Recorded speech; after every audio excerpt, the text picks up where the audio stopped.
ముఖ్యమంత్రిగా మాచర్లు వెళ్తానంటే గేటుకి తాళాలు కట్టేశారు. అలాగే అమరావతి వెళ్ళిన అదే డీజీపీ ఆఫీస్ పక్కనే ఉన్న టీడీపీ ఆఫీస్ మీదకి పట్టాభేదో అన్నాడిని ఎమోషనల్గా అప్సెట్ అయ్యి వెళ్తారు. వెళ్తే అపోజిషన్ పార్టీ ఆఫీసుని అలా ర్యాన్సమ్ చేస్తారా? అలా చేశారు. ఇంకా చంద్రబాబు నాయుడు గారు అరెస్ట్ మీకు తెలుసు, ఎంత ప్లాన్గా లండన్లో ఉండి అదేదో ఆయనకి సంబంధం లేనట్టు అదేదో బీజేపీ మీద తొయ్యాలని చూశారు.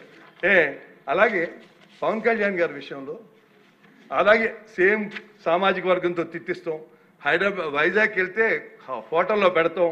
అలాగే చంద్రబాబు నాయుడు గారు అరెస్ట్ అయితే రానివ్వకోకుండా ఆఖరికి ఆయన రోడ్డు మీద పడుకోవాల్సి వచ్చింది. ఇంకా అసలు చేసేదే చేస్తాం కరెక్టా కాదా అని ఒక పోస్టర్లో దేశం అంతా అతికిచ్చారు అధ్యక్ష. దాంట్లో ఏంటి, చంద్రబాబు నాయుడు గారు లోకేష్ గారు పల్లకి మీద కూర్చుంటే పవన్ కళ్యాణ్ గారి స్థాయి నాయకుడు మోస్తున్నట్టు ప్రజలు వెళ్ళకుండా జగన్మోహన్ రెడ్డి గారు అడ్డుకుంటున్నట్టు పోస్టర్లు తీసి కొన్ని వేలు దేశం అంతా అతికిచ్చారు. అంటే చెడు ఎంత చేస్తారు. ఇవాళ తను జగన్మోహన్ రెడ్డి గారి ఒక ఎగోకి ఆయన విధానం ఒకసారి చెప్తే మీకు అర్థం అవుతుంది. ఆయన మెంటాలిటీ ఎంత సాడిస్టిక్ మెంటాలిటీ ఒకసారి అర్థం అవుతుంది. చిరంజీవి గారు సురేఖ్ గారిని ఒకసారి రమ్మంటే కారు పోర్టుకోలోకి వెళ్ళి భార్యాభర్తలు వచ్చి ఇన్వైట్ చేసి లోన తీసుకెళ్లారు. తర్వాత సినిమా వాళ్ళ డిస్కస్ చేయాలి అంటే వాళ్ళే లిస్ట్ పంపారు. ఆ లిస్టులో బాలకృష్ణ గారు వీళ్ళెవరు లేరు, ఆయనకి కలుస్తూ ఇష్టం లేదు. ఆయన ఎవరిని కలవకుండా రాజకీయాల్లో సంబంధం లేకుండా డిగ్నిఫై వేరేగా ఉన్న ప్రభాస్ గారిని అలాగే మహేష్ బాబుని రాజమౌళి గారిని రమ్మన్నారు. చిరంజీవి గారు వాళ్ళందరినీ రమ్మన్నారు. తనకు జరిగినట్టే ట్రీట్మెంట్ అని వాళ్ళు రామన్నారు. రావంటే కూడా బతిమాలి ఆయనకున్న మొహాటంతో వస్తే ఫస్ట్ షాక్ గేట్ దగ్గర కారు ఆపేశారు. అందరూ దిగి రమ్మన్నారన్నారు. అదేంటి అనుకుని వెళ్ళారు. లోన సెకండ్ షాక్ ఇంత పెద్దాలను పిలిచి ముందు పోసాని మురళీకృష్ణ ఇట్టంటాను కూర్చోబెట్టి అనుకున్నారు. మూడో షాక్ సీఎం గారు మిమ్మల్ని కలవట్లేదు, సినిమాటోగ్రఫీ మంత్రి వచ్చి మీకు చెప్తారన్నారు. అప్పుడు చిరంజీవి గారు కొంచెం గట్టిగానే ఏంటి మీరు పిలిస్తే మేము వీళ్ళందరినీ తీసుకొస్తే ఆయన రానంటారంటే వచ్చారు. వస్తే ఆయన మంచిగా పెద్దగా ఆయన ఒక రిక్వెస్ట్ చేస్తే ఒక నిమిషం మీరు తండ్రి లాంటి వాళ్ళు సినిమా ఇండస్ట్రీని జాగ్రత్తగా చూసుకోవాలి, అది బయటికి రిలీజ్ చేస్తే ఎంత అవమానం చేశారని. ఇంతకన్నా సాడిస్ట్ మెంటాలిటీకి ఇంకేం ఎగ్జాంపుల్ కావాలి? వాళ్ళని అవమానం చేయాలా? వాళ్ళు బతుకు వాళ్ళు ఎవరు సంబంధం లేకుండా ఉన్నారు. అలా చేసి అలాగే మనం ఈ సభలో చూద్దాం. మీ పరిస్థితి ఏంటి అధ్యక్ష? మీరు నాకు 30 ఏళ్ళ నుంచి మీ పుట్టినరోజు నేను వస్తున్నాను. పుట్టినరోజునే మీకు ఆ రోజునే మిమ్మల్ని పంపించాలని కావాలని ఒక ఎంపీగా ఉండి 4 ఏళ్ళు మీ నియోజకవర్గంలో మీరు ఎంటర్ అవ్వలేకపోయారు. అంటే మామూలుగా కాదు, మాస్కులు వేసుకుని దొమ్మి ఇంకా కేసు కూడా ఉండదు, ఒక 100 మంది వచ్చి చంపేశారు. మీరు వెళ్ళలేని పరిస్థితి. 4 ఏళ్ళు వెళ్ళగలిగారా? ఒక ఎంపీని కింద పడుకోబెట్టి, కింద అంటే టేబుల్ మీద పడుకోబెట్టి కాళ్ళు పందిని పైకి ఎత్తినట్టు కాళ్ళు పైకి ఎత్తి ఇంతంత పొడుగు లెదర్ అట్లతో పెట్టి కొట్టి చూసి ఆనందించారు అధ్యక్ష. ఏంటిది? ఎక్కడికి వెళ్తాంది అసలు మనం? ఇవాళ ల్యాండ్ ఆర్డర్ గురించి వాళ్ళకి మాట్లాడే హక్కు ఉందా? ఒక్కసారి ఆలోచించండి. మీరు కాదు, ఇక్కడ ఎంతమంది ఉన్నారు? అచ్చెన్నాయుడు పాత వాళ్ళ అన్నయ్య గారు కేసు పెట్టారని అచ్చెన్నాయుడు కొంచెం గట్టిగా మాట్లాడతాడని తీసుకొచ్చి ఆపరేషన్ అయిన 3వ రోజు గోడ దూకి తీసుకెళ్ళి అరెస్ట్ చేసి ఎక్కడెక్కడో తిప్పి కేసు పెడితే నాకున్న పరిచయాలతో ప్రతిరోజు మాట్లాడేవాడిని జైల్లోనూ. అలాగే కొల్లు రవీంద్ర గారు, నరేంద్ర గారు, ఒకళ్ళు కాదు ఎంత.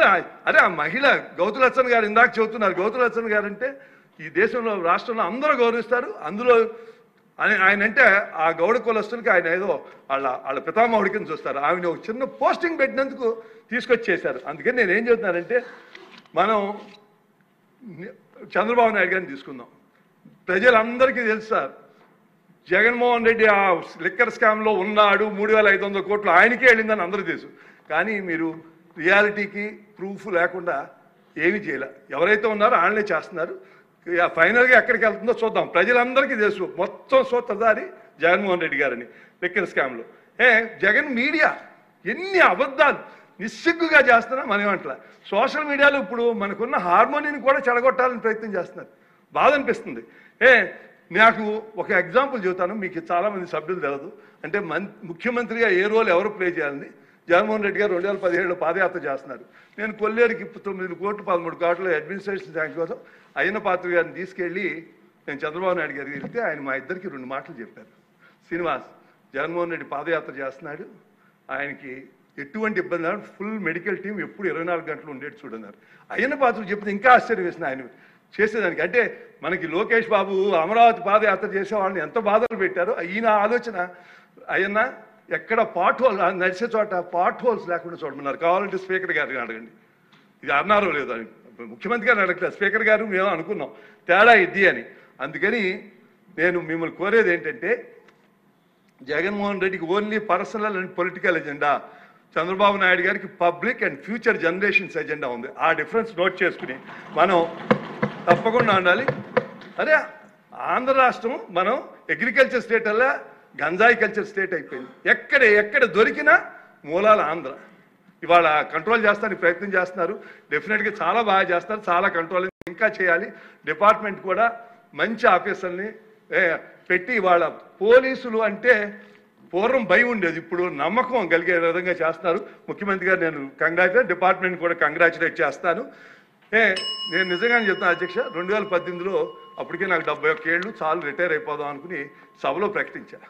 చూస్తామంటే బాధ నిద్రపడుతుంది. ఇప్పుడు మాట్లాడతాను నాకే ఆయాసం వస్తుంది, ఆ కోపం బీపీ పెరిగిపోతుంది. అందుకని నేను ఆలోచించి ఏం చేయాలి. అప్పుడు తెలుగుదేశం బీజేపీకి అలయన్స్ లేదు, అందుకని నేను వెళ్ళి ఎవరికి ఉంది పవన్ కళ్యాణ్ గారికి సెప్టెంబర్ పవన్ కళ్యాణ్ గారికి 2023 మార్చి ఏప్రిల్లో ఫోన్ చేసి కలవాలి బాబు అంటే రండి ఇప్పుడే వచ్చేయండి అన్నారు. వెళ్ళి మీరు వచ్చి దయచేసి కైక్లూరులో నుంచండి, 2 సార్లు వస్తే చాలు, అనౌన్స్మెంట్ ఇక్కడ నుంచుంటున్నాను, 2వసారి నామినేషన్కి వస్తే చాలు, గెలిపించుకున్న బాధ్యత నేను చేస్తాను. బాధతో చెప్పాను తప్పకుండా. ఎందుకంటే మనం ఎవరూ శాస్త్రం కాదు, ఈ రాష్ట్రం శాస్త్రం, ఫ్యూచర్ జనరేషన్ శాస్త్రం. ఒక నిమిషం అధ్యక్ష, నిజంగా ప్రజలు మనం ఎవరన్నా ఊహించారా ఇంత మెజార్టీలు ఇంతమంది గెలుస్తారని? మనం ఎవరన్నా ఊహించావా? ప్రజలు అమాయకులు అనుకోవద్దు. 124 సీట్లు ఇచ్చారు, దాంట్లో ఇవాళ జగన్మోహన్ రెడ్డి వచ్చి ఏమీ తెలవనట్టు మాట్లాడుతున్నాడు. అది కేసులు పెడతారు, బట్టలు ఉడదీస్తాను, అధికారులు భయపడతాను. నిజంగానే ఒక అధికారి అన్నాడు, నేను రిటైర్ 2 కూర్చుని మాట్లాడుతున్నాను, నాకేం ఇబ్బంది ఉండదు, నేను రిటైర్ అమ్మో ఆడు కనుక సారీ గౌరవ పులివెందుల ఎమ్మెల్యే గారు కనుక వస్తే ఏం జరుగుతుందో మాకు భయం వేస్తుందండి అన్నారు. అలా భయపెడుతున్నారు. దయచేసి ఒకటి గుర్తుంచుకోండి, ప్రజల అమాయకులు కాదు. ఒక్కసారి గుర్తు చేసుకుని ఆయన మనం కూడా గుర్తు చేయాలి. పబ్లిక్ మెమరీస్ షార్ట్, అందుకని గుర్తు చేయాలి. అలాగే పెద్దలు చెప్పినట్టు justice delayed is justice denied. CBI అలే సొంత బాబాయిని చంపేస్తే 7 ఏళ్ళు అయిపోయింది. సిబిఐకి ఒకటి పెట్టాలి. 2 అలాగే అసలు అన్ని కేసులు అన్నాడు జైల్లో ఉండి ఒకసారికి కోర్టుకు కూడా వెళ్ళట్లా. గౌరవ పులివెందుల ఎమ్మెల్యే గారు కనుక వస్తే ఏం జరుగుతుందో మాకు భయం వేస్తుందండి అన్నారు. అలా భయపెడుతున్నారు. దయచేసి ఒకటి గుర్తుంచుకోండి, ప్రజల అమాయకులు కాదు. ఒక్కసారి గుర్తు చేసుకుని ఆయన మనం కూడా గుర్తు చేయాలి. పబ్లిక్ మెమరీస్ షార్ట్, అందుకని గుర్తు చేయాలి. అలాగే పెద్దలు చెప్పినట్టు justice delayed is justice denied. CBI అలే సొంత బాబాయిని చంపేస్తే 7 ఏళ్ళు అయిపోయింది. సిబిఐకి ఒకటి పెట్టాలి. 2 అలాగే అసలు అన్ని కేసులు అన్నాడు జైల్లో ఉండి ఒకసారికి కోర్టుకు కూడా వెళ్ళట్లా. డెఫినెట్గా మనం దాని మీద ప్రభుత్వం ఏం చర్యలు తీసుకుని తెలుసుకుని ప్రజలకి ఇవాళ బాగా జరుగుతుంది, కానీ రాబోయే రోజుల్లో కూడా భద్రత ఇవ్వాల్సిన బాధ్యత ఈ ప్రభుత్వం మీద తెలియజేస్తూ ఈ అవకాశం ఇచ్చిన మీ అందరికీ ధన్యవాదాలు. మీ ద్వారా ధన్యవాదాలు తెలిసి సెలవు తీసుకుంటున్నాను. ఇప్పుడు నందమూరి బాలకృష్ణ గారు మాట్లాడతారు. అధ్యక్ష, ఇందాక గౌరవ శాసనసభ్యులు కామినేని శ్రీనివాసరావు మాడుతూ అప్పుడు అందరూ ఇండస్ట్రీ కలవడానికి వెళ్ళినప్పుడు సైకో గారిని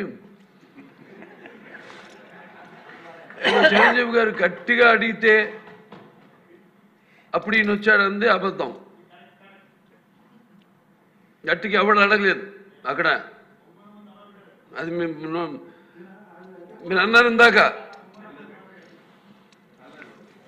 ఏదో గట్టిగా అడిగితే ఈయన వచ్చాడు మళ్ళీ కలవడానికి, లేకపోతే ఏదో సినిమాటోగ్రఫీ మినిస్టర్ కలవమన్నారు అని. ఏంటంటే అడినా అండి అవి మిగతాన్ని ఓకే, అవమానించడం ఆయన ఓకే, ఏదో ఆయన పెద్ద గట్టిగా చెప్తే ఆయన దిగి వచ్చాడంట కలవడానికి, లేకపోతే సినిమాటోగ్రఫీ మినిస్టర్ కలవమన్నా అంట. మనం కూడా నాకు ఇన్విటేషన్ వచ్చింది ఇక్కడ ఫిల్మ్ డెవలప్మెంట్ ఒక లిస్ట్ తయారు చేయమని. నాది 9వ పేరు వేశారు. అది ఎవరో ఈయన నేను అడిగాను కూడా, దుర్గేష్ గారిని కూడా అడిగాను, గౌరవ సినిమాటోగ్రఫీ మంత్రి కూడా అడిగాను నేను, ఎవడో అడిగేసిందని. The respect a human being, even be opposition or us.